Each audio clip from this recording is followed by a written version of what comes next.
All right, Brian's here. I think we're just going to get started. So I'd like to call this meeting of the Capital Committee to order Wednesday, November 1st. Present this morning are myself, Peter Kaiser, Jason Bridges, Richard Hussey, Christopher Kickman, and Nat is running a few moments late. Peter and Catherine will not be in attendance. Stuff online. Any public comment? There's no one in the public. I'd like to please get a motion for approval of the minutes from the meeting of October 11th with a hold on the October 19th and October 26th. So Any review? So moved. Second. Okay, motion carries. And we're going to move right into discussion with Chief Pittman with respect to police and marine fiscal year 19 capital project requests. And Chief, before I give you the floor, we had met and you had met with designees and reviewed this in pretty good depth. So if you want to take it from there, I'm going to try and got several things on the agenda following you. So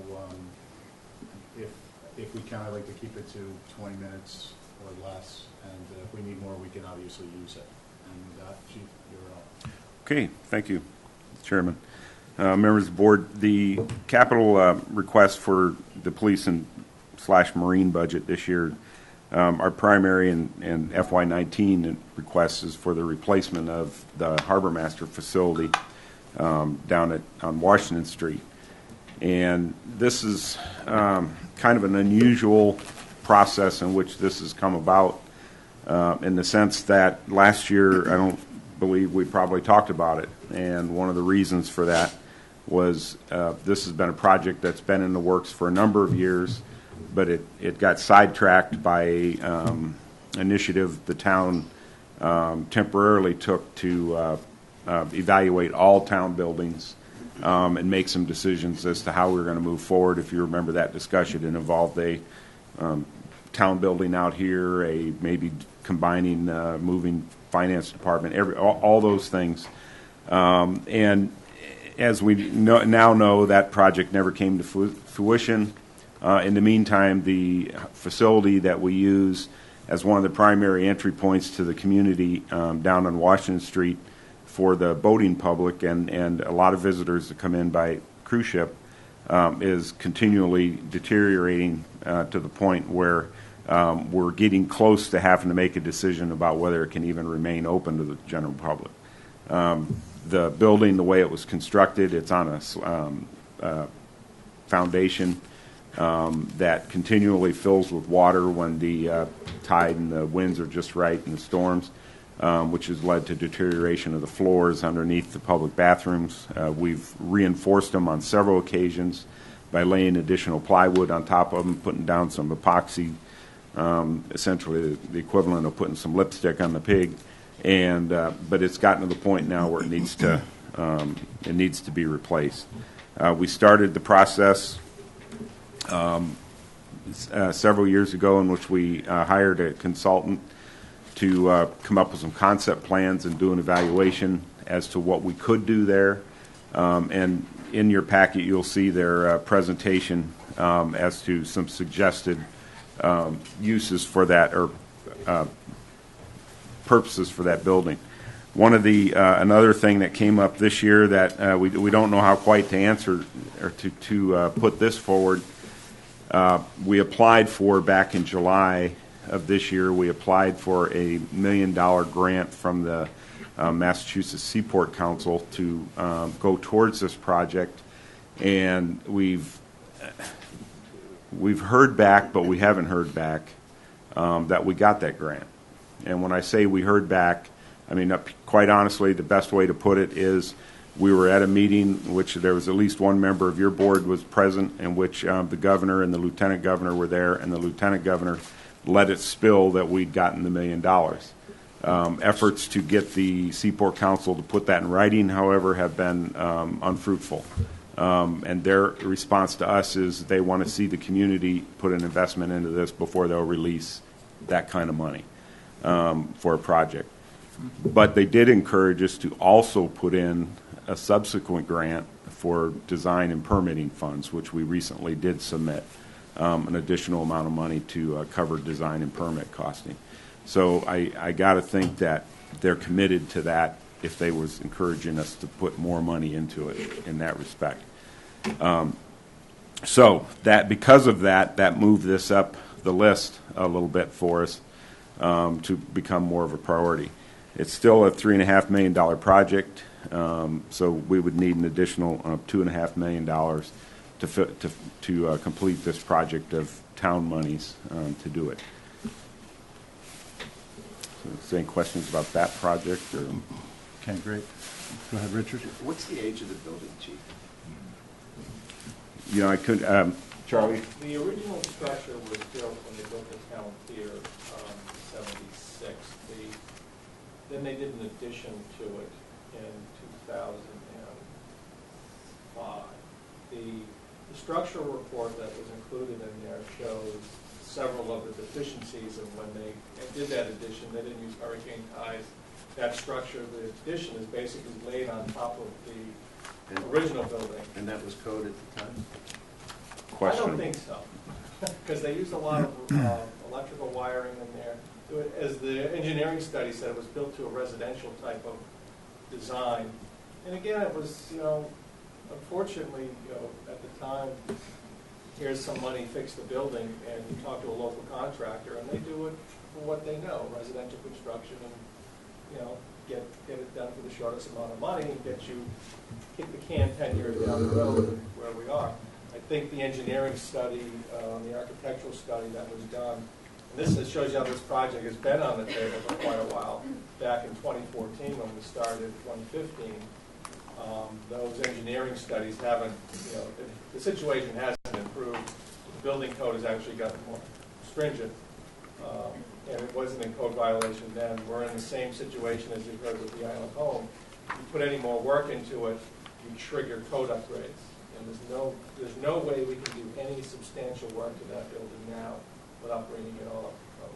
And that sort of would back this into this situation where we are now. The estimates that are in the packet are from 2014? 2015 is the date on the construction estimators, and that was for construction to be completed, basically July completion. What we did to extrapolate that number was use the escalation factors that we've seen with the fire station bids. So it's about an 18% annual bump, compounding to get to where we are with that number now. So that number is factored into what we see? Correct. The escalators of what we've seen for the actual bids coming in from the fire station, some other major capital projects like the Common project, the water company building. So those are real numbers that were sort of factored into that estimate that was done at the time. And that was by a real estimator. Thank you. Anyone else at the moment? Not at the moment. Did we talk about cultural legacy, tradition? No, we're just, Chief's just really We're finished. just going, because this is old, like, you know what I mean? Like, as far as deciding where we're going, and that's a selectman kind of town administration decision as far as that goes. Like, as far as if we're going to put it there and, redo it there or move to the finance building and that goes back to, there was all these discussions, and I'm just curious, is that out the window now pretty much? We, from the public safety side, have never supported that option for a couple of reasons. It's not because, we just want our separate building. It's, the main purpose of this building is public bathrooms. And it's summer mostly. And summer. And the second thing is you have a lot of people come into that harbor through there on those cruise ships. 4 times a week you get a cruise ship there with anywhere from 60 to 100 people coming off there. Yeah. If this building was across the street, every one of those people would be crossing Washington Street, and it would be a traffic problem. As far as the timing of building, can we build this building in the off-season to be open, June 15th? Well, that's the other question. That's a timing contract. So many different things. And the pieces. problem you run into is you have to do concrete work. You got to try and raise it. Yeah. Could it happen if we got lucky with weather? Maybe. maybe. But again, So what would we do in the summer? Well, I think. I'm just Yeah. trying to, because, I mean, these questions are gonna come up, so I. Yeah, definitely. There's a couple of options, and we have had that discussion. We could use a portable facility in there for restrooms. That would be helpful on the site or the adjacent site to it there, which is the town's. And then we could also cover the town pier probably with just a portable shack for the one dock summer. boys for one summer Yeah. during that portion. In the meantime, the harbor master and their staff, we could find work for them. They got space over here at 2FG in their shop they can use. We can figure that out. Christie? Chief, is there anything different than the current setup? Is there going to be an additional office, or is the deck going to be bigger, or an Well- additional bathroom? The deck will be somewhat bigger because of handicap access issues.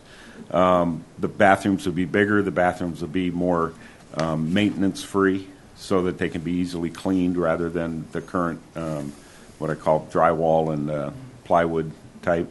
The off space would probably actually be smaller because right now that entire upper floor is more or less just a giant one single office, and then the rest of it's just a giant office / kitchen space, and we don't need that kind of room for the harbor master. All right. Anyone else at the moment? Okay. Chief, a couple questions for you. I just kind of go through my list here. Let's see. Is there I'm not familiar with it. Is there a comprehensive maritime plan, something that would be looking at this building, commercial maritime, public boating use of the facility? I know this is primarily public boating, but it is generally maritime. It's not a gotcha question. I'm just curious if we have a plan to something of that effect, because I want to make a note. Because it's Well, something we have a need to- harbor plan, and Yeah. this is the entry point for the harbor, the town pier and the harbor, and that's why, it's taken kind of a pretty big, a lot of our attention. We've got a couple other projects in the works here involving this to improve this, and it, goes all the way back to the floating dock scenario, some dredging. That whole project needs to be upgraded at some point. Those docks are built for lakes, not for oceans. And, this is, our whole goal is to ultimately make this a nice entry point for the community. Right now, it's not so nice. Okay. We talked briefly about, thank you, we talked briefly about timeline insofar as like getting it done in the public. If, there's clearly an ideal time bracket to complete the work so that it doesn't affect operations and management. How are we going to address, this gets approved, how are we going to address this? You guys you propose that there's going to be flexibility in this to put in your RFP, a specified timeline for the work, or just can you expound on that a little bit? Well, I mean, there's no conditions legally as far as restricting when we can work like there is in the water. The water has restrictions. You can only work during certain times of the year because of endangered species things. Okay. Here, our only concerns are operations and peak period. We certainly don't want 400 visitors and everybody else walking through a construction zone. We'll have to figure out how to minimize that.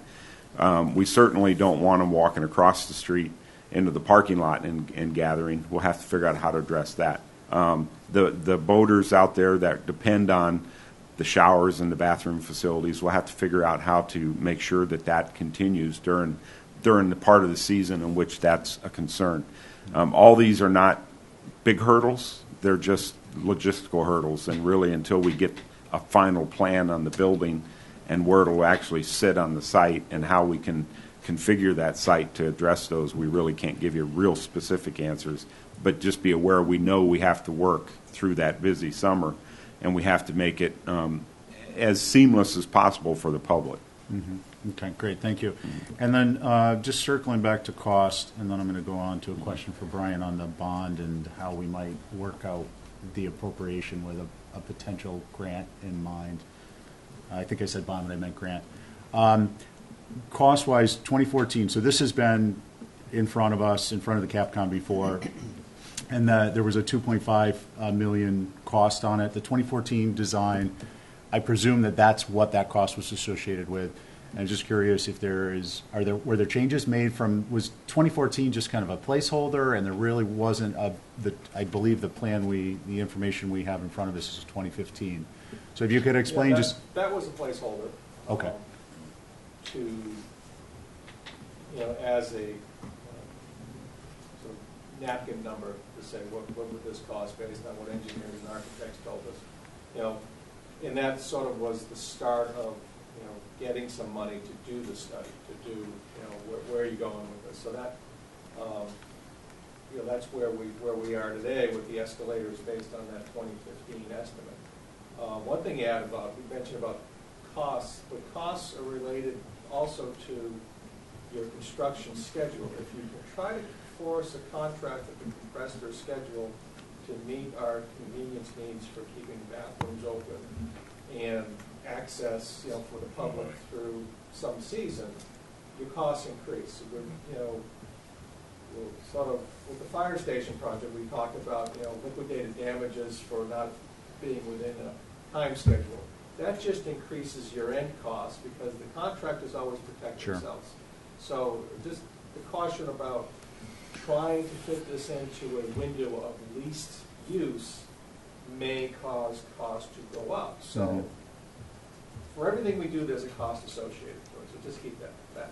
sure, yeah, I mean, you're going to charge a premium to pay for it to happen between date X, Y, and Z versus extended in and out. Exactly. Especially on Nantucket with the weather and as you all know with the boats and everything else, contractors will protect themselves. Got it, thank you.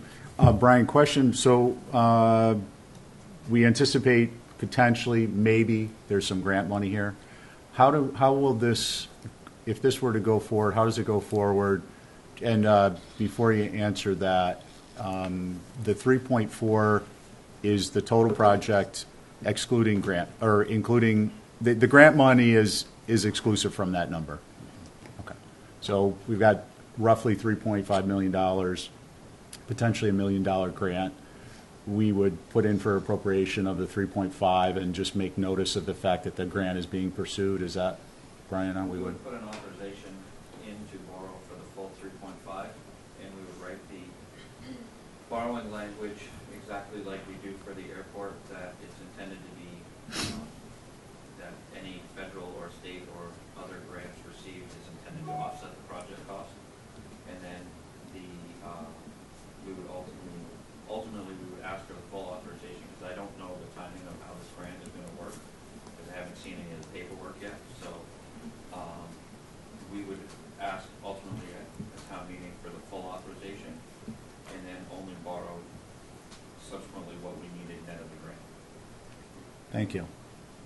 Good. So that would be explained in the article. Just like all the airport grants say that they're to be paid from federal or state grants, we would put the same language in there so that we would, if the project started before any of the grant money was received, we would borrow, we'd take short-term notes out, and we receive the grants, that would pay down the note to the point where then we would permanently borrow the difference. Got it. And Brian, would we normally include some description in the forward, not the portion that's the motion of the article that explains to some extent what the dollar amounts are, where, the town is in discussions with Seaport for $1 million grants, so on and so forth, or is that just something that comes up if the article's called, someone will stand up and mention? That would come up if the article was called, but it would also come up at the, in either the presentation that the Capcom makes to the joint BOS and FinCom, or excuse me, the Board of Selectmen and FinCom. It would probably come up there, and Sure. then the FinCom would have that in their deliberations as they make the motion for the article. So it would But be, it wouldn't put directly into the article itself. okay, so it would get out into the public through the public hearings, not It the would, text yeah. of the warrant. Right. Okay, That's correct. thank you. Any questions for Chief on this? No? One more question. I'm sorry I'm a little bit late. I don't know if any of this was already brought up. Is this stick-built or modular? Or, I know this is 2014. I get that. And this is all it's probably going to change a little bit, but It depends on how they bid it, but my guess is probably stick-built. Yeah. It would have to be stick-built because of the extensive Crane location stuff. extensive plumbing and bathroom structures that are in it.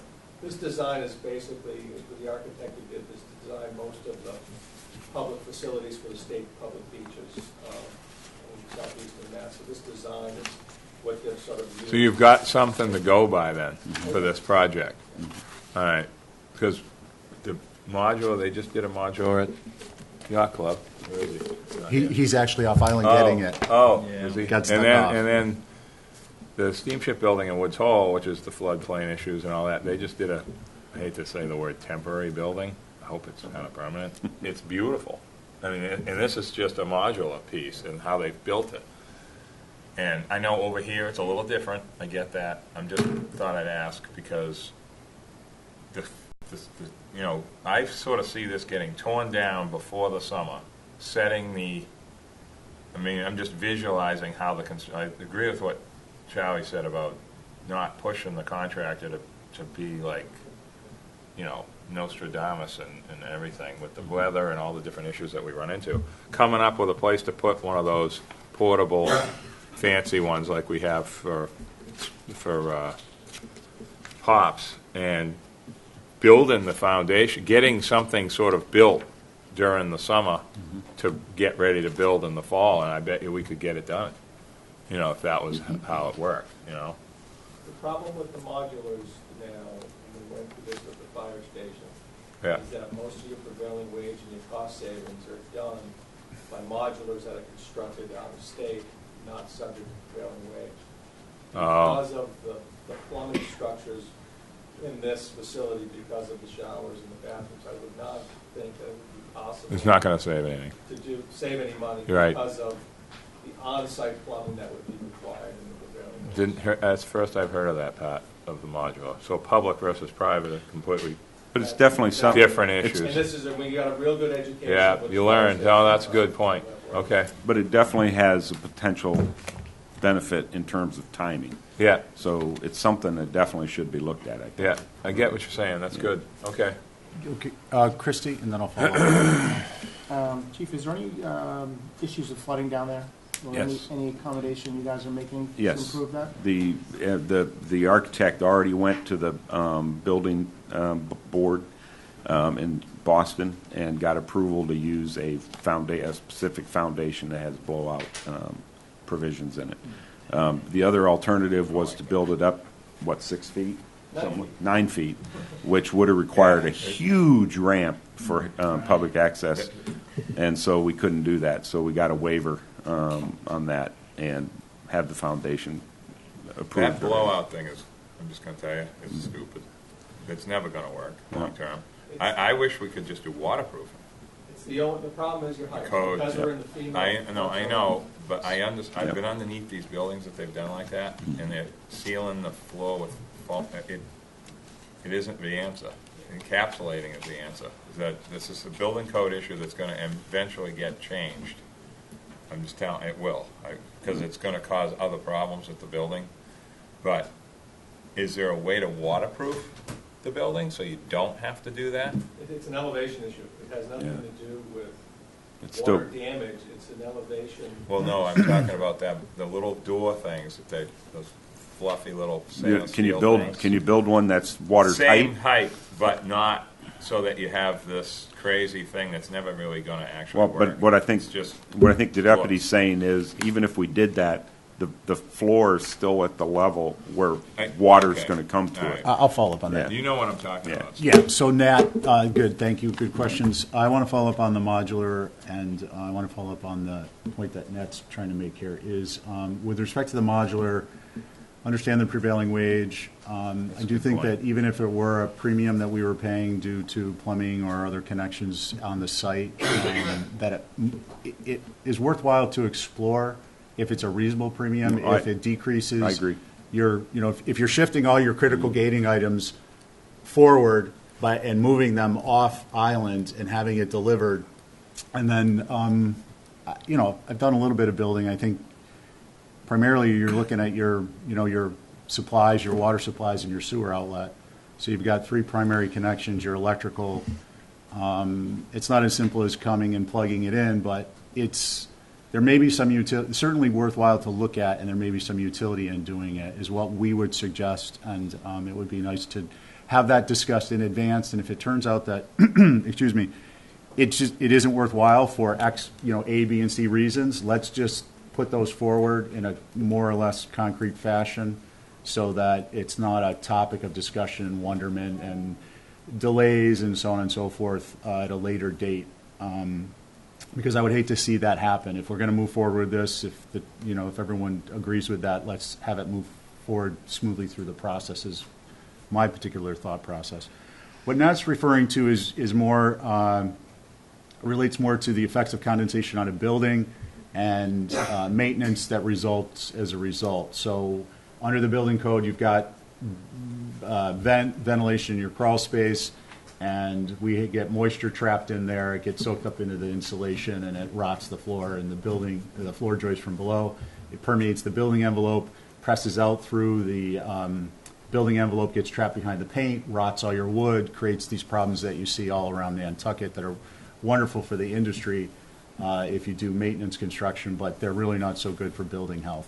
So I think that that's what he was referring to, and perhaps there's some way, given the fact that we are at that location so moisture laden that it's kind of a multiplier. I mean, Nantucket is a boat. Wherever you are, you have a crawl space on the island. It's going to be similar, but down there it's much more the case. And if there was some way with sheet good or some other type of material that's waterproof as an application to the bottom of the floor joists, I think that's more where we were going. I know the code with the new door thing. The mindset is if you had like a YouTube video of how this is supposed to work, it's supposed to, when the water comes up one time in 100 years, those things are supposed to open and close and let the water go in and out of the crawl space without going up to the floor. Okay, but all the rest of the time that this building is sitting there, 99.9% of its life, that floor ends up getting spray foamed, covering all the plumbing because you don't have an envelope now anymore. And I'm just thinking, like, I looked at these pictures, you know what the best part of those pictures is? There's no insulation in the floor. Even though that it looks bad, it's actually good because the building isn't rotted. I mean, you should see some of this stuff that happens. It's scary. Like, there's buildings in Nantucket that are falling down because of this. However, I'm not trying to get into the detail to that level. I'm just trying to make a point that if there was a way to eliminate the need for this, but yet not trigger the 9 feet, variances. I know about the 9 feet because we're close. It's 6 feet across the street, isn't it, I think, for all those new houses. But I think because we're right there, it's whatever the code is now for FEMA, they've even raised it even higher. The issue is 9 feet is an incredible amount. It's a structural issue, it's a structural code, that the structure has to be able to sustain the floodwater. They don't care about water damage. Mold. It's a structural thing, so the foundation is designed to not allow the water pressure to knock the house or the structure Off of it. off the foundation. Yeah, like floating. That's why it's a blow-through. Yeah. Is there's those hydraulic effects that Yeah. push up. But there's got to be ways to damp-proof or stop that. Because that's what we're seeing in this building right now is on all the sills. The sills are all rotting out where those untreated members are hitting. Right. And that's what we're seeing with the floor rotting through in the bathroom areas. It's below on the sills, and that's why we can't fix it without jacking in place up and replacing those sills. Right. Because those are where, that's correct, that's where that is rotted out, Yeah. because that's what's trapping the moisture. I mean, you kind of convinced me that we should be doing this now. I just sort of jumped ahead from 3 years ago, and whatever it was when we talked about this at length, as far as where we were going, and there was other conversations. So, I mean, I think that the plan you have is good. I think that what Brian brings up is extremely important for voters, to make sure that we get the language down, so who's paying for what, people understand that that's. And also, you might want to also add, Chief, is expansion of the docks and fixing them, making the town pier sort of come up to speed with this in 10 years or in 5 years. Keeping that in mind for the locals that may not think that that's in the mind of what's It's definitely in mind. public. You know what I'm saying? Right, so we're going to be beefing up the out-year, I think, requests just to round out anything that might be on, even if they're placeholders, but that's not what we're going to do today. Right. We are going to, I do want to, are there other questions on the Harbor Master facility? And if not, I'd like to just get a couple of questions in on the out year for fiscal 20 before we move on to the rest of our agenda. No other, okay. So if you all could just give us a little bit of information on the layup building as a introduction to it. We've discussed it last year. It was pushed out. It was an out year, I think, for 21. Correct. Or for 20 or 21. It was less money because you were looking at phased construction, and Yep. now it appears you've increased the amount because you're looking at doing it in one shot versus a phase, which Yeah. there's efficiency with. There's Well- no issue there, but just that's the intro. Yeah, there's a couple issues. This and actually this week, this project kind of took on a new life of its own too because of another issue that just came up. But what this project is out at Shadbush Road and Industry Road, right across from the community sailing facility that you see out there. There's I don't know, about 2-acre parcel that has been set aside for the Marine Harbor Master use for a maintenance yard. And currently, we use this facility over here at 2FG. You see those 3 garage doors in the back of the building. 2 of them there are used by, for the most part, police side, and one of them's used for the Harbor Master. Both of them are used to store some equipment. For instance, our mobile command vehicles in one of them, and the Harbor Master uses it to store at a central location on the island the boat that, and I can't remember the name of it, but the Sea Legs, yes, for response wherever it needs to go around the island. And those facilities are also used for all of our non-wet maintenance on our patrol vehicles and on the Harbor Master's boats. Right across from there is a lot where we've got a lot of trailers. They're mostly law enforcement, emergency management, hazard, mass casualty trailers, the hazardous materials, a couple of hazmat trailers, things like that. Well, all this space is getting used for other things here shortly. They're going to start building houses out there. That's going to take up probably that most of our storage lot. We already get in trouble when the Harbor Master pulls their boats and power washes the bottoms of them out here because the stink bothers the people that are using the parking lot for public parking purposes. Matter of fact, 2 years ago we had a problem where some of the material got blasted off of the boat onto somebody's car, and they were not happy about that. But it's not a good facility, and plus the building itself is falling down, quite frankly. I mean, you can go over there and look right through the wall. I was over there the other day. They got buckets everywhere wherever there's a vent pipe going through the roof, it's all rusted all around it. You can't even control it with sealant anymore. The building is in bad shape. And we've been waiting for the town to figure out what they're going to do with it. At one point, our plan was to put a building up back here, but that obviously is not functional now because of the housing issue or being built back there. So we really need to move forward with this Shadbush Road maintenance facility.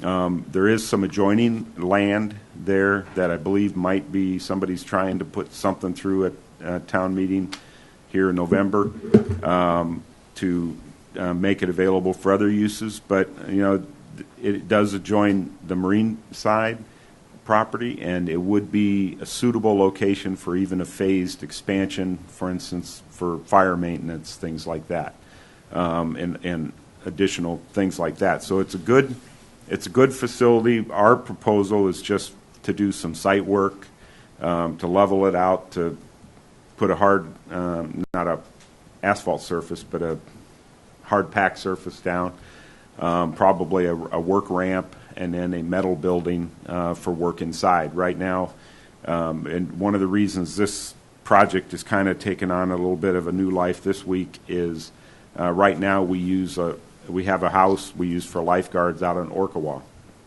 in Surfside. If you went out there now, you'd find all of our buoys, all of our chain, all of our anchors, all of our lifeguard stands, everything out there in that lot's just filled, and there in the wintertime. Neighbors don't really like it, but it's the only place we got. But we've just recently found out that there possibly may be made available to the town a building that would be a very suitable building for purposes of housing lifeguards and dormitory style. That's available really close to that location. All we got to do is move it. And I know we say all we got to do is move it. That obviously costs money. If we can find the funding, it's probably a worthwhile thing to do. But what that'll do is we won't have a place to work on our buoys, work on our stuff. Plus, right now, all of our painting lifeguard stands, that has to take place in May because you can't do it in January or February. If we had this other new structure out in Shadbush with a building, metal building up, we could do things like that type of maintenance in the winter, so we're not just flat out slammed every spring and every fall. So it's a project that really needs to happen. We've been phasing it. We've cleared the land. We need to fence it before people start squatting on it, and need to move forward with that one. Okay. Thank you, Chief. So are we moving this up to this year now? No. No, Okay. it's No still for formal next request. year. Okay. Sounds like more important than I don't know. But, until this $1 million grant came along, it probably would have been moved up. Yeah. But that's kind of was the controlling factor for us. $1 million is hard to turn your back on when you need that facility that bad for Sure. Harbor Master. Other questions? Yeah. Richard? Chief, $495 is enough to do the metal building? Basic. Again, we're I just get trying to phase it, get Right. something going, slab, structure, top. That's enough, though. We're hoping. I mean, it's where the estimates are now. Yeah. That's all we can say. A quick follow-up on that, and then I'll take other. No, go ahead. So, Charlie, the steel structure, insulated panels, some space heat, no drains or drains? No floor drains. And There'll how- have to be there'll be They're- a toilet. Can't, by code, you can't have floor drains anymore, Right. unless they go through separators, which is more money. Go ahead, I'm sorry. But it'd just be a toilet, office, And Yeah. what about bay doors, standard doors? just regular roll-up garage doors. Okay, and what's the square footage you anticipate? Somewhere 3,000, we're looking like maybe 80 by 40. The biggest cost of that is the concrete slab. That type of, the steel building itself is relatively inexpensive. Yeah.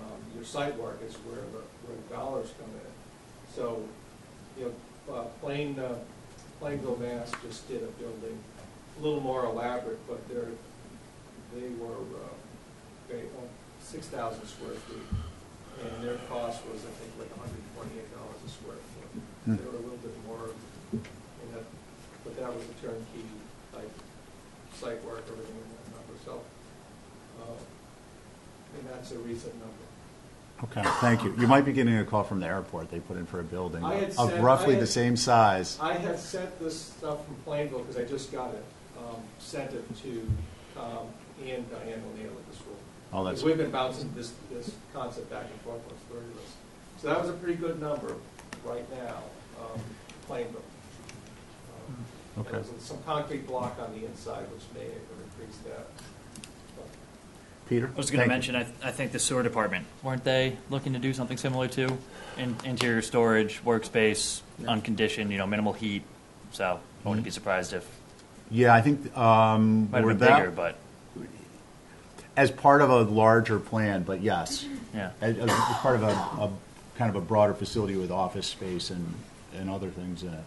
But that's also good. Yeah, I don't know if it was that much more elaborate, but I know that their estimate, or at least what they had put on our report, was much higher. So it would Significantly. be smart for them Office to. space adds significantly to the. Yeah, cost. I wasn't under the impression that it added anything much more than storage and maintenance area, minimal heat.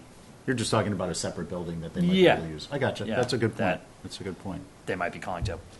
Christie? Kind of unrelated. Do we have a Sea Legs boat? We do. We do. And where do we house it? It's over at 2 Fairgrounds. So something to consider maybe in the future. It is, I think the advantage to those things is that they are initially close to where the water is, in a water source, maybe somewhere on the south shore. To maybe ponder creating a facility for it or a garage that makes it pretty much right on the beach, maybe at the sewer facility, because I know I've seen those and I know they're very slow to get where they're going, and I think whatever issue would create for them to be deployed would be mitigated quicker if it was proximity-wise closer. Well, believe me, we've discussed that. Yeah. The deployment of it is, we don't have like a single area that we would potentially use it. For instance, the South Shore, it's potentially useful in the event an aircraft goes down offshore, as long as we don't have more than 4, 5, 6 foot seas. But we can go into 3 and 4 footers with it, breaking seas coming off the shore. But we also use it for Tuckernuck. We use it for other areas, even here in the harbor. So that's why it's located at a central location. It's on a trailer. It's the way our deployment plan is set up. If it's needed, the response is to there. Even the police sergeants that are on patrol have a trailer hitch on the thing. They can hook it up. They can go and they can meet the Marine crew wherever it's going to be needed, and they can launch it off the trailer and in the water wherever it needs to go. We're going to put it at the airport, and then we're going to put it out in Natticut, and then and it just decided central location so it can go anywhere. Pulpus Harbor, et cetera, is the best location. Thank you. All right, well, Chief, thank you. We appreciate your time this morning. I'm sorry, Stephen. Yep. In my years doing committee work, I've never seen electronic control weapons. I'm just curious to know what that it might be. Tasers. Got it. So, yeah. Easy enough. Yeah. Company name. Yeah. Taser. Yeah. Thanks for coming in, Thank you Chief. very much. Thank you. All right, guys, so on the agenda, we've got remaining are a few items, the largest being review of the FY18 project request status and a mid-process status review. So we're going to jump into the FY18 review. One question before we start on that, and then I'll give the floor to Libby as the information we received. That's the open balances for FY18 only? Yeah. Okay. Thank you. You're welcome.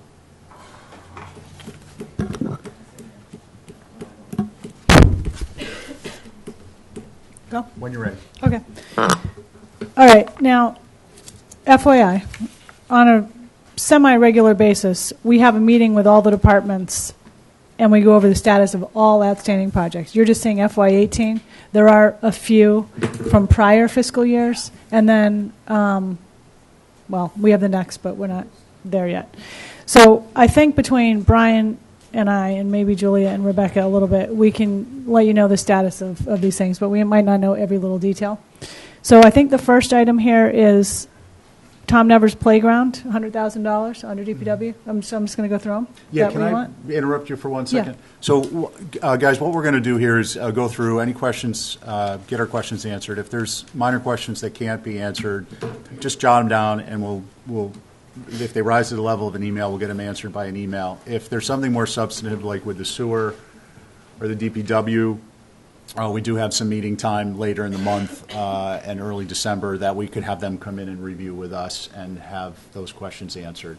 So just with that in mind, Libby, the floor is yours again. Thank you. Okay. So this Tom Nevers Playground equipment, $100,000. Since we've appropriated this money, there's been some significant discussion about the Tom Nevers Park in general. And where we've come down on it is that the playground actually isn't in such horrific condition that it needs to be replaced immediately. It should be replaced within the next 2 or 3 years probably. But back when we were developing this item about a year ago, we had different staff, and the project rose to the top that way. And I'm not sure the review was as robust as it could have been with visual observations and evaluations of the equipment, if you know what I mean. Anyway, there's a citizens group, and if you've been watching any selectmen's meetings over the past couple of months, they've come in a few times to Board of Selectmen meetings, and they really want to get a master plan going for the park. We have one from 1995. They'd like to update it. There's some work to be done out there. We had been talking already about some projects that could be done out there, but it would be good if they were done in a coordinated manner. So the idea here is to reappropriate these funds at the 2018 annual town meeting towards a master plan and not replace the playground at this time. So that's the status of that. The pickup truck with plow, I believe, has been purchased. Contract awarded, so there's a little bit of funds left over, and we will probably reappropriate that or, have it go towards our capital projects for 19. The dump truck with a plow, looks like that's been purchased as well. The grader's been purchased. The leaf vacuum truck is probably in the process of getting bid specs put together. The mowing equipment has been purchased. The Sconset flagpole, I hope everybody's been out to Sconset lately, because you'll see a remarkable project out there. It's not totally done, but last week the DPW got the flagpole raised, and thank you National Grid, they donated the pole. So there's still a little more work to be done, but it's well underway, and the expectation is that it will be complete before Daffodil. The downtown sidewalk project. So we haven't touched this appropriation yet because we have one from 2017, and work was supposed to start this week on phase 1 of this overall big downtown sidewalk improvement project. I don't think it actually has started yet, but it's going to start very shortly. The first phase will be from Straight Wharf to, I guess that's Easy Street, and then Easy Street to Broad. And it will be happening very shortly. It'll be underway for about 3 months, and there will be some impact over Stroll weekend, but it'll all be very well marked off. So that project is starting. All right, I think next we've got Boulevard Orkawa. This is for design and any construction that we could fit in as well. And this is the design for the continuation of the Surfside Area Roads Reconstruction Project. As you know, we've done the boulevard, a small amount of Lover's Lane, and a little bit of Clifford Street, maybe? I forget. It's one of the streets down at the end of the boulevard. And this would be to continue on Lover's Lane to Orkawa fully, and then down as far as we can get on Monahans. So we're, in all likelihood, going to need additional funds to do the construction. When this $1 million was put forward, again, it was about a year ago, and it was right around when we were putting the Boulevard project out to bid, and the bids came in higher than the prior $1 million that we thought was going to be sufficient. So it's going to be a more expensive project than initially thought. There's drainage work. We're discussing how to get a bike lane fit in there, or a bike path like we have on the boulevard. And anyway, it's underway. Thank you. Island-wide road improvements. This is an annual appropriation from which various road improvements projects are paid out of. So that's just ongoing. Old South Fairgrounds Rotary. This is more really going to be a roundabout project, and in the fiscal 19 project requests, there are, you'll see, if you haven't already, I forget, I don't know if you've seen it yet, but have they? You say yes, you say no. Okay, so this is, I think, in the DPW list of projects, and they've got a couple of appropriations for other roundabouts at Bartlett and Surfside, and somewhere else. It might be Four Corners. And the idea is to bid all of these out at the same time. So this is a little bit on hold until we have those projects funding determined. May I interrupt? Yeah, So, sure. just so you guys are in the loop on that, so we're going to be meeting with Mike Burns and Transportation regards improvements on the 8th, and then they're going to be doing a presentation on the 15th under DPW, but it'll be the transportation improvement side of things. Yeah. And that'll cover these items in addition to, a little bit more information of where we were FY18, where they would like to be FY19. Thanks, Libby. Thank you. $75,000 for Old South bike path improvements. There are various areas of that bike path that really need to be resurfaced or reconstructed a little bit, and so that's what this is. It hasn't started yet, but it will be getting underway, probably more towards spring. Stormwater improvements. There's been a little bit spent out of here, and we've had some issues with various stormwater problems that have needed to be dealt with immediately. So I think that's what this has initially paid for. It's for camera, it's for CCTV work. Okay. Which is what the DPW director said. Okay. And Some of the money will be used for repairs that are necessary. okay, thank you. So scratch what I said. And this is moving towards an overall plan for stormwater. Thank you. Okay, what's next? Dispatch equipment? Police, $970,000. They are well underway with getting that purchased and installed. IT, desktop replacements, update GIS. The desktop and server and printer replacements all just happen throughout the year. It looks like they haven't spent anything out of here yet, but they will. Updating GIS, that is going to need to be a bid. We're actually working on that right now. We signed a contract with a company to help us write the bid, and they actually sent me the RFP for review yesterday. Okay, so that's underway. Thank you. School projects, I really can't speak to, but I'm sure they're all underway. Sconset Water, I can't really speak to either, but it looks like that is They've started doing some work on those also. underway. Oh, that needs to be borrowed. I hope we've dealt with that. Water company, same thing. Airport, I don't know. I'm sure all of that is being handled by the airport, and there's probably a bunch of bids that need to be prepared for that. Sewer. We talk with David on a fairly regular basis about this. Pretty much all of his items are underway or in the process of are in the procurement process. He's not going to not do any of that. He's got quite a number of things. I can mention specifically on, I've got a page numbered 63, Matticat Water Study, $200,000.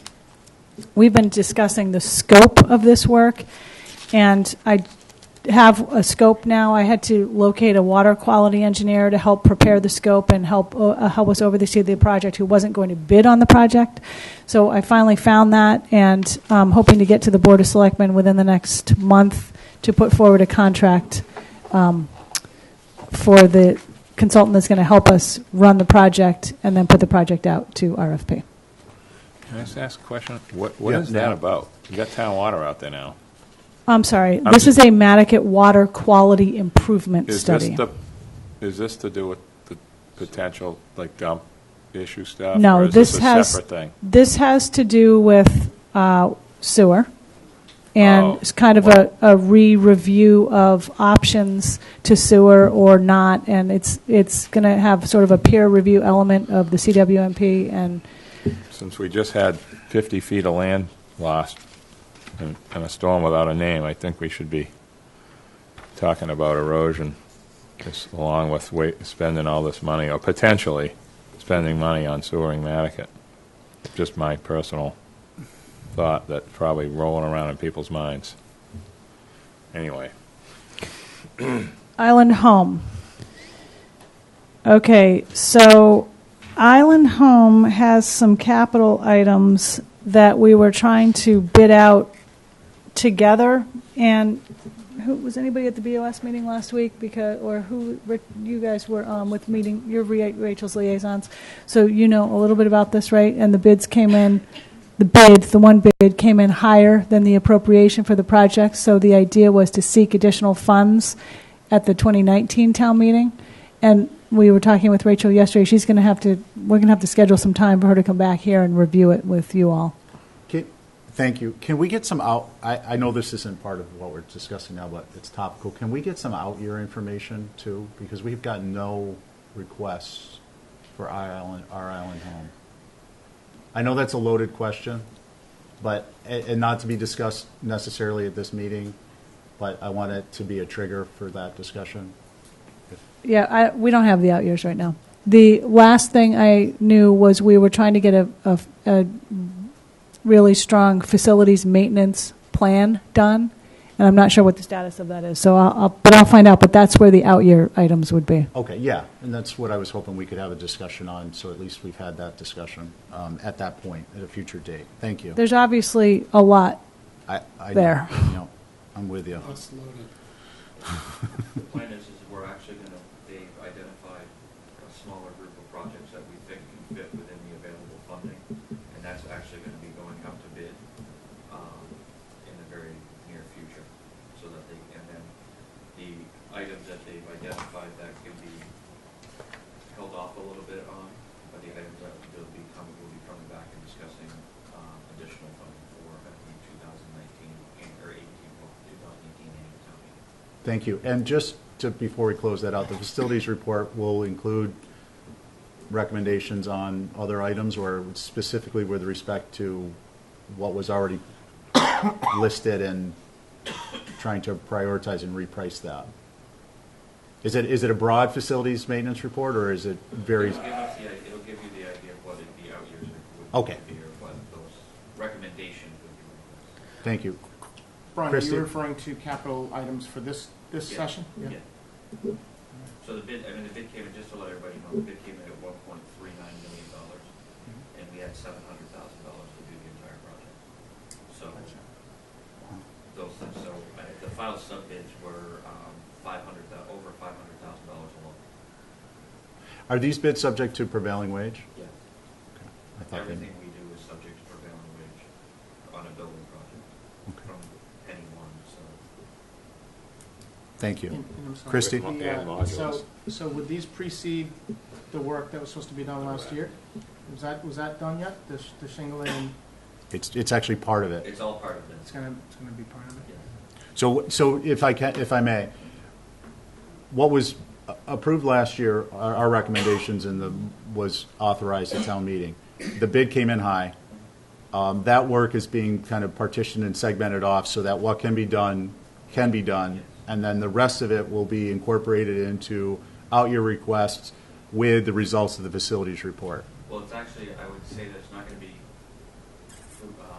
repackaged in an out-year request. It's Or going to FY19. be- Actually, it would be, depending on the funding source, we would be able to immediately start after approval at town meeting. So when we seek for supplemental funding, depending on our funding source, we can, if it's approved, say it was retained earnings, we can spend it immediately the day after town meeting. Got it. Okay, so the whole goal, correct me if I'm wrong, but is that we're going to identify the ones that need supplemental funding so that we can get the funding and continue to move on and finish those items and do that.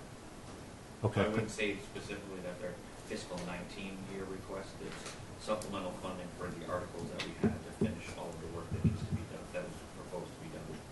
Okay. Richard? Just a question, how does all of this funding fit under the trigger situation? They are all working, people more educated and well-versed in that trigger are actually having those conversations now. So I think that will all be part of the dialogue as we figure this out. Okay. And I'm going to mention that what you just explained to us as an example later on under the mid-process review of a discussion we need to have on a broader level about all requests. You going to make it? So Libby, that is all except for, did you hit solid waste? Solid waste is, I think, in the procurement phase, except the landfill mining is an annual item that isn't so much of a capital item. We have a contract with Waste Options to do landfill mining annually, and it's just a continuing project. Okay, thank you.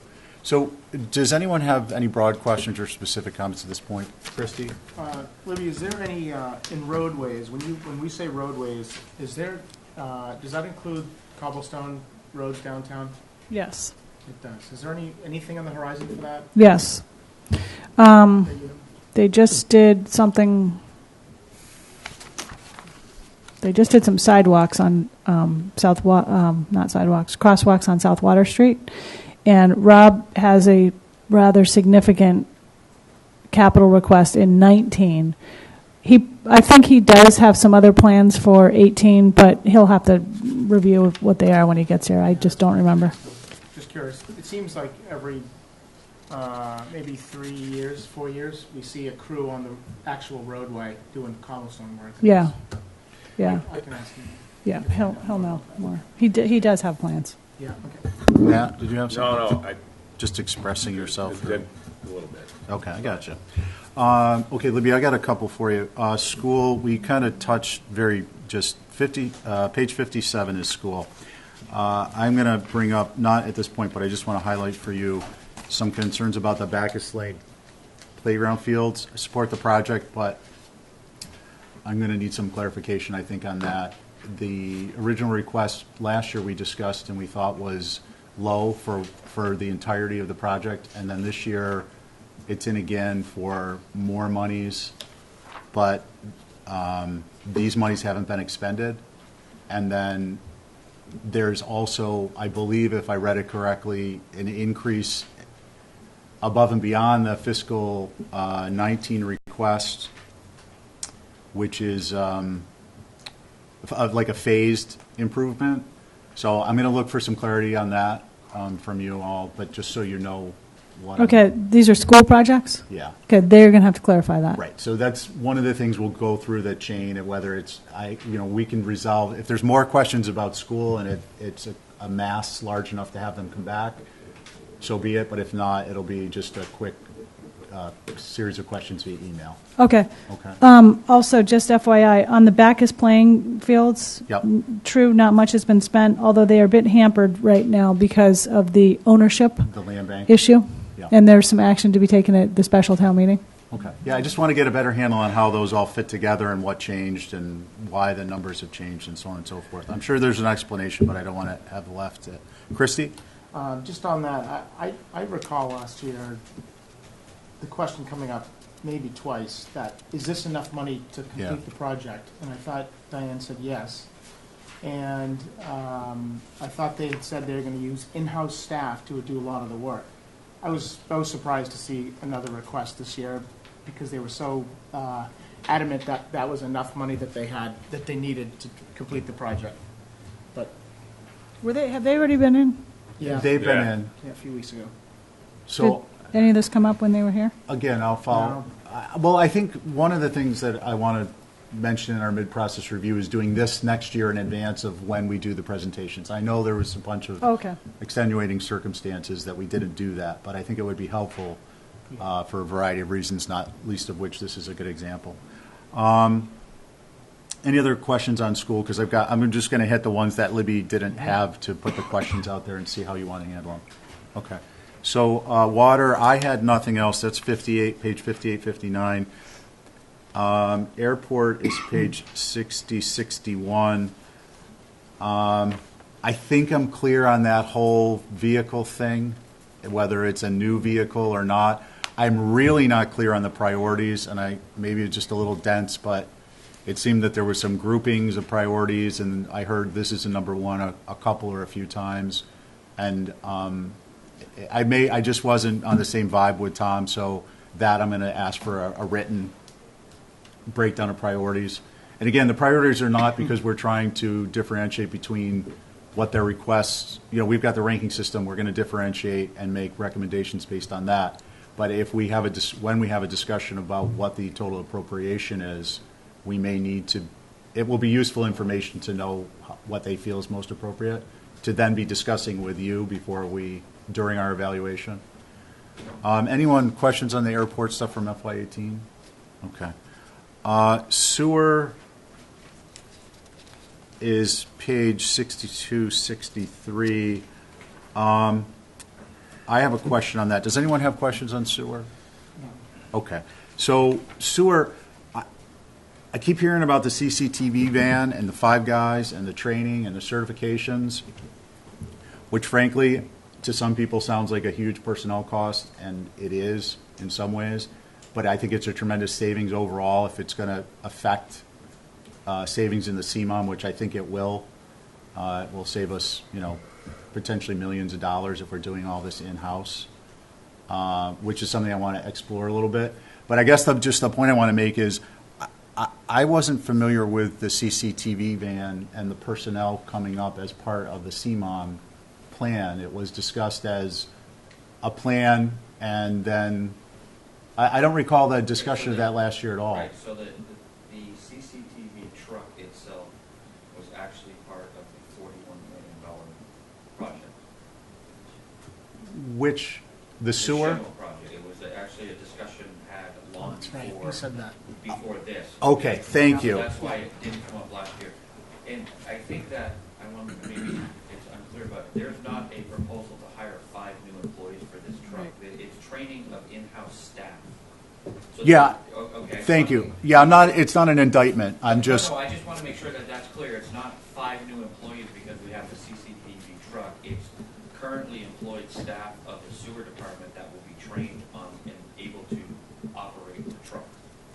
Professional It's development not new costs. employees that they're going to be a whole sewer employees that they're hiring. okay, thank you. If I said new, I misspoke. I appreciate you clarifying that. It allows for specialization of existing, Yeah.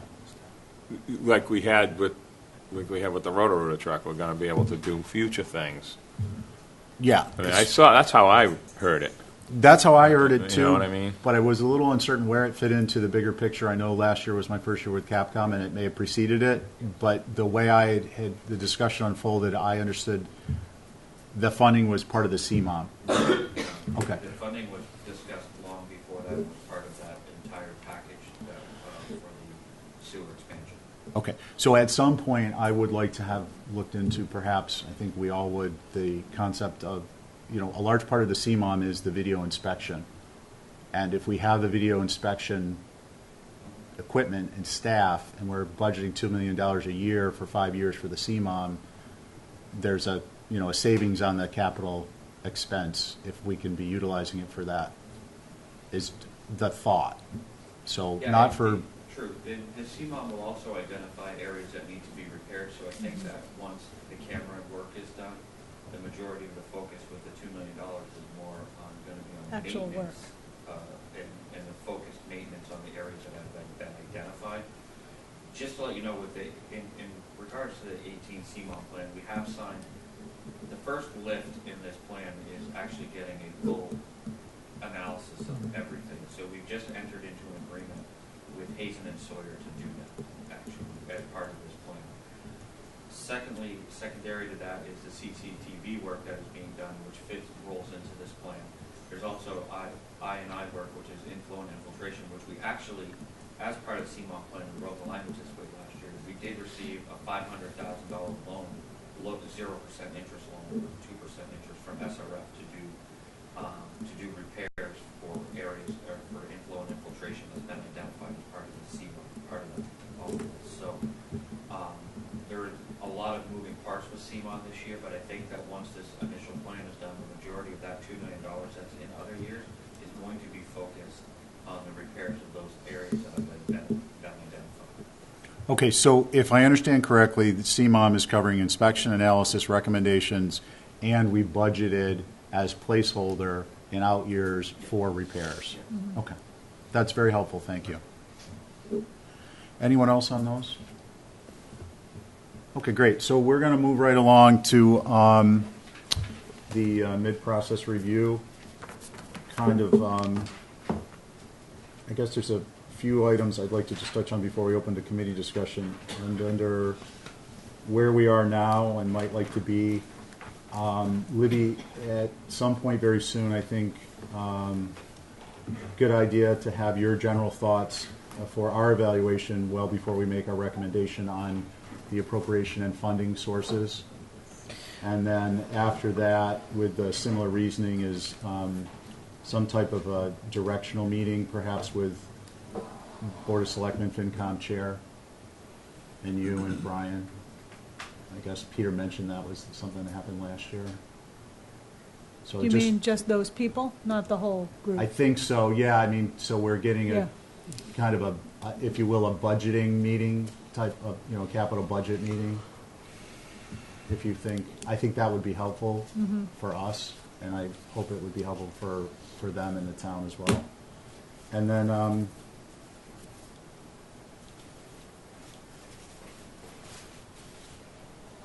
bear with me just a second here. So that segues into, so the funding, the other thing I would like to see that we get scheduled is a discussion meeting where, for example, Brian explained how our Island Home work that was authorized FY18 is actually going to be done through, how that's all going to get done.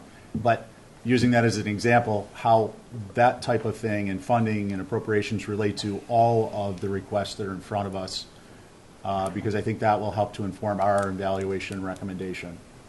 So it would be a funding and appropriations options type. Yeah, we've been working on that, and we've been trying to do our prioritizations. Sure. So I forget how we left that. I think we got sidetracked by something. We'll figure out where we are with it.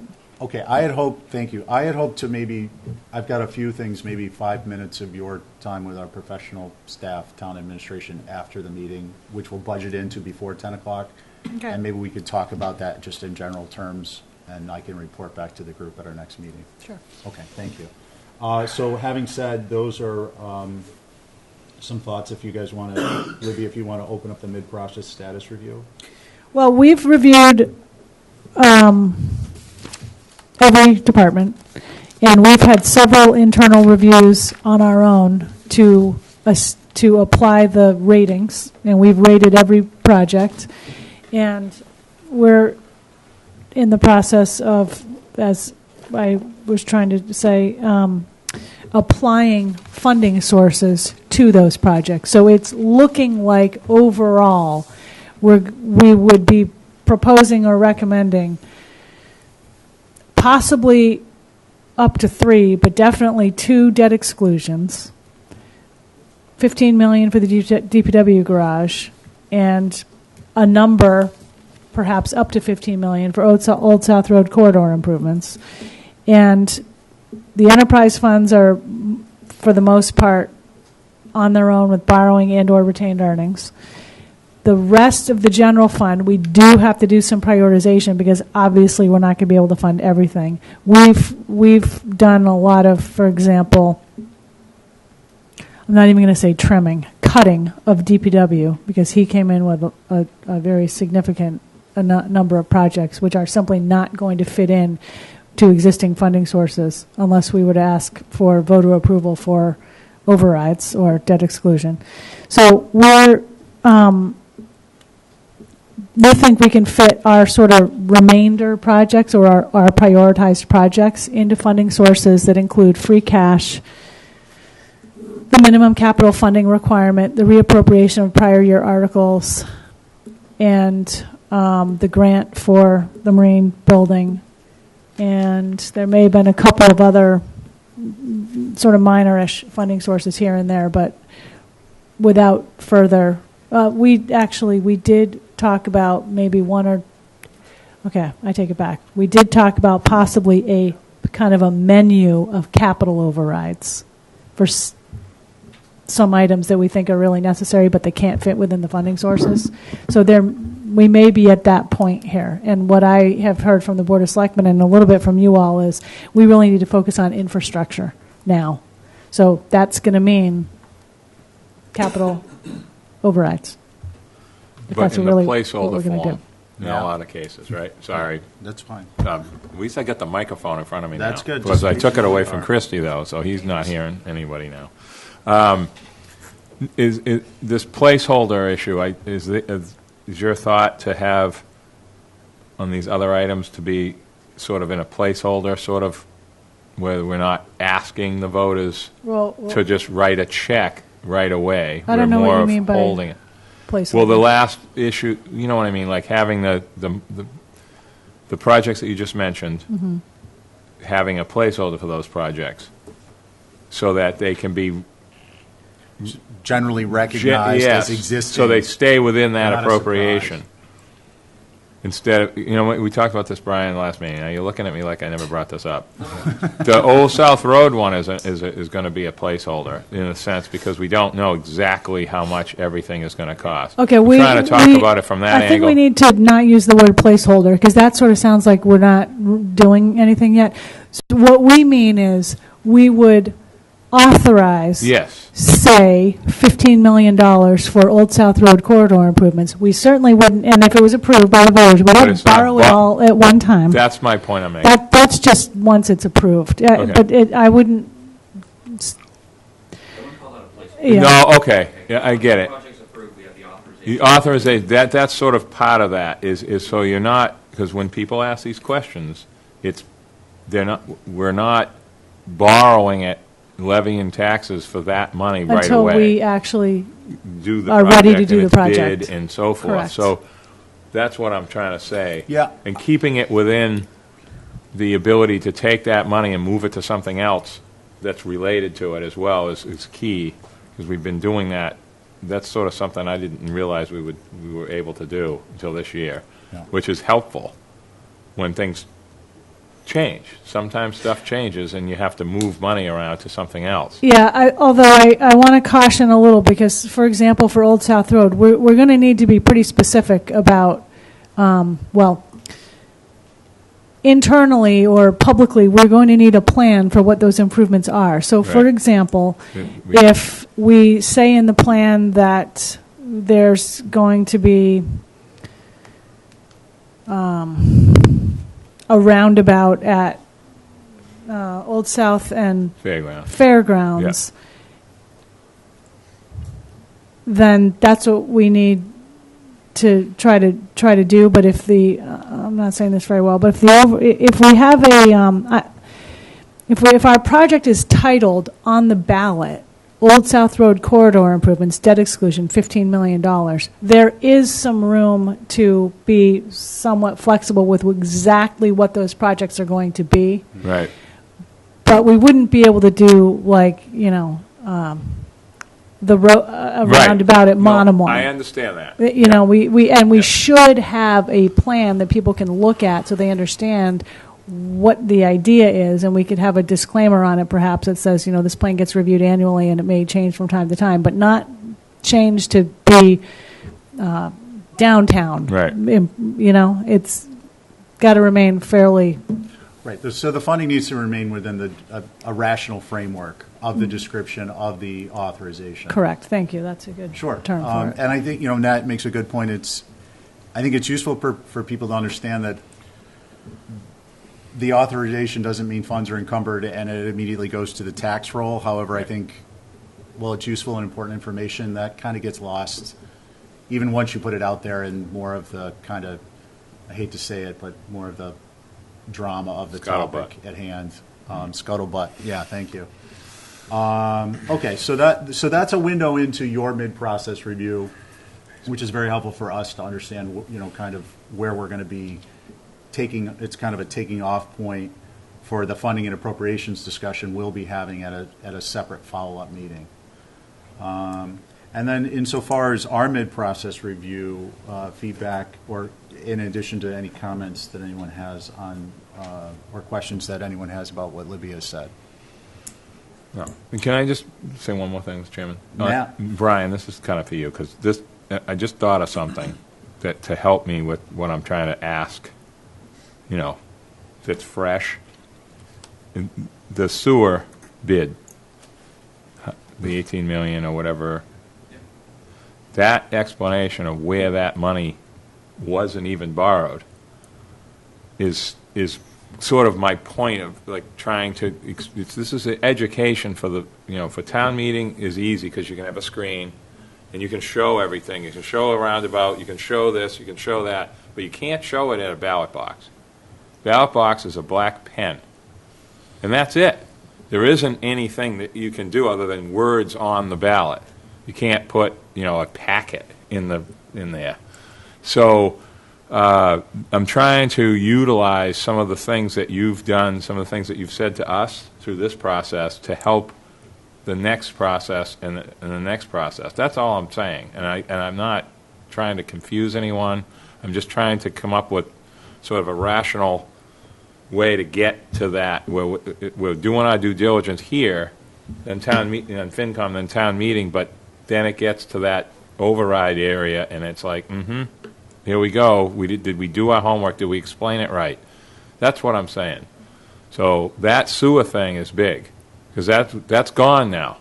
That was in the paper, and it's over, but that was a good point as to the money was never really borrowed for the 40-something million that was appropriated at town meeting and approved at the ballot box for Shimo. That's what I'm saying, and the plus areas. Right, but internally, we take the same approach with every large-scale project that we have borrowing authorization for. We don't ever borrow. No, I know you don't. But nobody knows that, though. That's why I'm trying to say, this is great that's helping, that will help the public understand that the process is working. Okay, that's what I mean. Okay? So that's it. Done. Any other? You can have that. So, no, Nat, that's helpful. It actually brings to mind, I have some concerns just as a citizen that we're at this point in the process, everyone is doing, what I believe their best efforts in due diligence in terms of volunteer committees and professional staff. But there's no discussion yet in the local paper or community that I'm aware of. I'm not on social media, but so having said that, my concern is we're going to have a similar situation as we had perhaps with the sewer and to some extent with our island home, where separating out the specific topics, you have a certain percentage of the voters at the ballot box who are going to have a sticker shock. And if they don't have the information to make informed decisions, they're not making an informed decision. Yeah. And some folks aren't going to educate themselves on it because, whatever, they don't have the time or they're busy with their own lives, which, I understand. But typically those aren't people who show up at the ballot. So we have these people who show up at the ballot.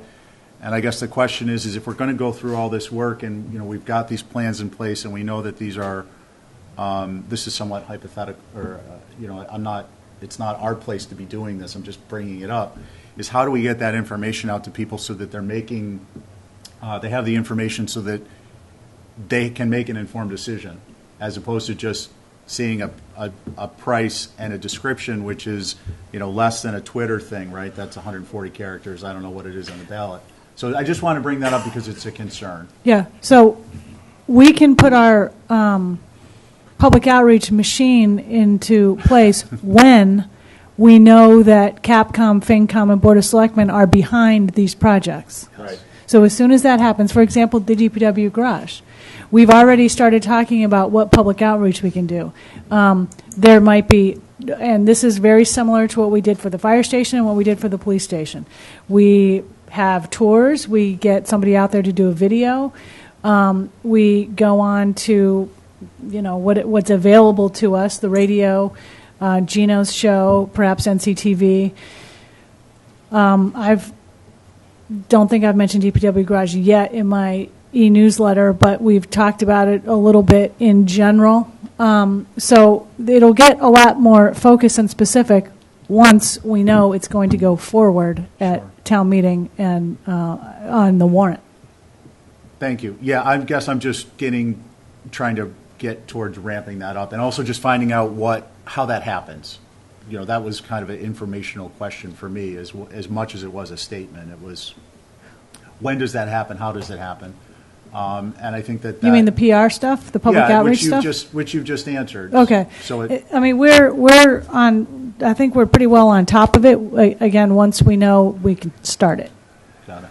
I don't want to start a whole bunch of stuff now and then have the selectmen or FinCom or you all say, oh, actually, we don't want to do that this year. And then where does, just in terms of timeline, we've got a timeline we're proceeding with, which I think fits into the normal course of things in many ways. Where do you and when do you see that public information portion starting? When would you normally start that for projects? January, February, March, Okay, just so I have an once the idea. warrant's adopted. Yeah. Although the warrant actually won't have these projects in it, it'll be the FinCom motion, but by then, actually, it could probably be, January, February, March, because no one's going to be paying attention to this in December. In December, yeah, everything else is going on. Yeah, Okay, that's helpful to know, just back of the mind. yeah. And that corresponds with what we're doing in any event, Yeah, in terms of our own process of evaluation, recommendations, and getting your input. I think so. Yeah, okay, good, that's helpful. Anyone else on the mid-process status review? All right, we're making good time. Richard? Real quick.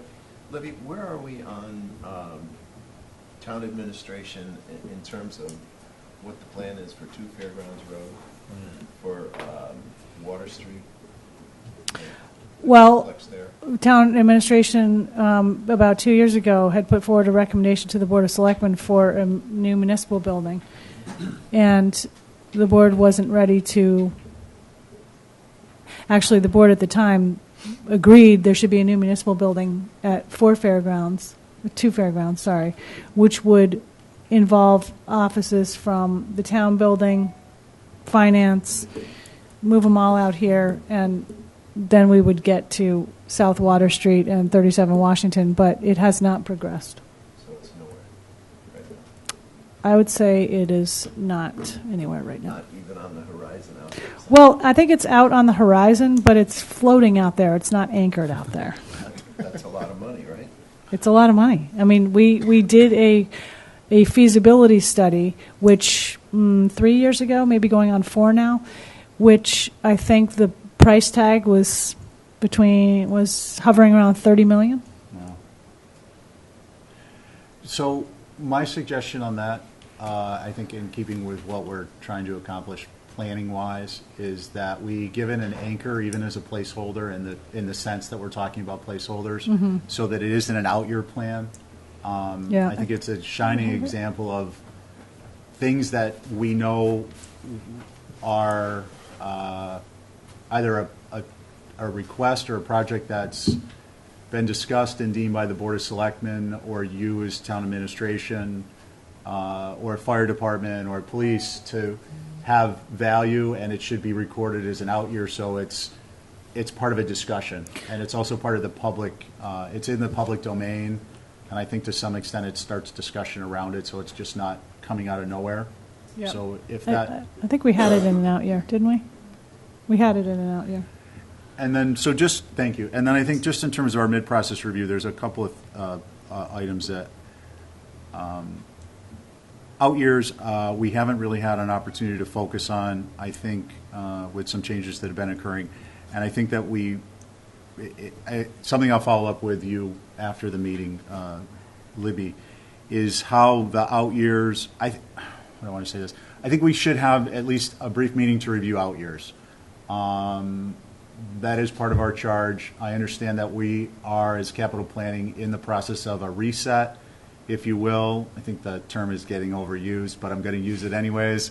We've got the SIP request, the capital improvement plan request form, which is a form to database solution that we're working on that's mid-stage or early stage. We've got the rankings evaluate as a portion of our evaluation. These are all new portions, large portions that have gone to department heads. That's new. So I think that the out years, in that they're not this fiscal year, they're not going on the warrant. It's understandable that we haven't gotten into them in the detail that we have in the past. However, I would like to review them. I think it's important that we're getting, at least generating some discussion about them, at least amongst ourselves and with town administration. So there's that. I think that that's where we could pick up the R. Allen home discussion, perhaps, if that works for you, Libby. And I'd also like to, at that point, wrap in any past year open balances on capital. So maybe you could send out an Excel spreadsheet on that. And I'm going to hold, I've got some suggestions that perhaps we could smooth out the timeline in the process, so we get a you know, a little broader analysis, and it lightens the load on our professional staff. But it's just something I've been thinking of in the context of where we are and what we've been doing since we're doing a mid-process review. But it's kind of formative. I haven't completed the thoughts on that. If there's no other comments on the mid-process status review, we have, Christie, please. Steve, just a question on, so we seem to have replaced sort of our internal discussion on some of our capital items with our rankings, which is good, which is fine. I think both are valuable, and I was Sure. wondering if there's, I think it's good that we do have internal discussion so that we have some semblance or sense of where the committee is on some of these capital requests. And so I was wondering as if at the next meeting we could start to maybe look at what the results were, what our results are, and discuss why they are, and if someone has a comment why they may have ranked something in a certain manner, just so that the committee starts to get on the same sort of frame of mind, just verbally and you know, among ourselves, where we stand with some of these projects, or to sort of start to decipher what the rankings mean on each. I don't know if that makes sense, but No, we haven't. I'm a little disconnected, just because I'm relying on just this, Sure. and I'm looking at it, and it's all very interesting. It's. I mean, I look to see what other people rank compared to me, but verbally, it'd be nice to see why that is. There might be some good points that I didn't think about that I'd like to know. Sure. You know, just a little, maybe even like 5 minutes on the rankings from the previous week or something, just so I can start to put some of these together, some semblance. Sure. Well, I think. I don't know if that No, it makes sense. perfect sense. I appreciate it. I'm going to kind of encapsulate it.